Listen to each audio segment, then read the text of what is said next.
CPI ఆధ్వర్యంలో హిందూపురం పట్టణంలోని రహమత్పూర్ gun circle నుండి రహమత్పూర్ సర్కిల్ వరకు అర్ధనగ్నంగా ర్యాలీ నిర్వహించి తాడికి ఆటో లాగుతూ నిరసన కార్యక్రమం జరిగింది. ప్రధానంగా ప్రధాని నరేంద్ర మోడీ గారు రోజు రోజుకు పెట్రోల్ డీజిల్ రేట్లు గ్యాస్ రేట్లు పెంచుతున్నాడు.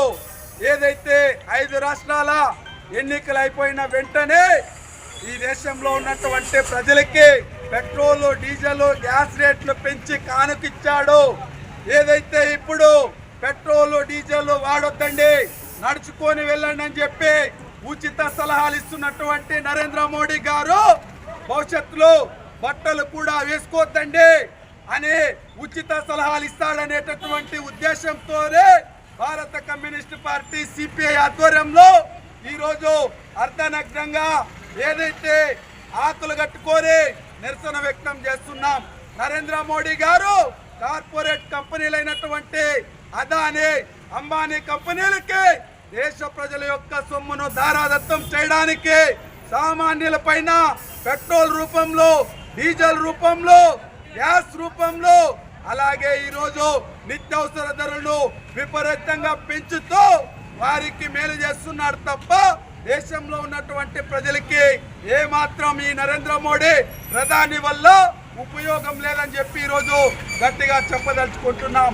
ప్రధాని గారు అలాగే రాష్ట్రంలో కూడా సరిగ్గా పెట్రోల్ సప్లై లేదు. గ్యాస్ 1000 రూపాయల కమర్షియల్ సిలిండర్ పైన పెంచారు. ఆ పెంచడం వల్లనే ఈరోజు హోటల్లో ధరలు పెరిగినాయి, నిత్యావసర ధరలు పెరిగినాయి. ప్రతిరోజు డీజిల్ పెట్రోల్కి కేవలం ఏదైతే ప్రైవేటు వ్యక్తుల వల్ల వాళ్ళు లాభపడడం కోసమే ఈరోజు ఈ డీజిల్ పెట్రోల్ గ్యాస్ రేట్లు పెంచుతున్నారు తప్ప ఇది యుద్ధాన్ని ఆపుతానని చెప్పాడు, విశ్వగురువు అని చెప్పాడు. ఈ విశ్వగురువు ఎక్కడ దాక్కున్నాడు? యుద్ధాలను ఆపి పెట్రోల్ డీజిల్ గ్యాస్ ని ప్రజలకి సరిపడినంత ఎందుకు సప్లై చేయలేకపోతున్నాడు నరేంద్ర మోడీ గారు అని చెప్పి ఈరోజు సిపిఐ పార్టీ నరేంద్ర మోడీ గారిని అలాగే బీజేపీ పార్టీని కూడా ప్రశ్నిస్తున్నది.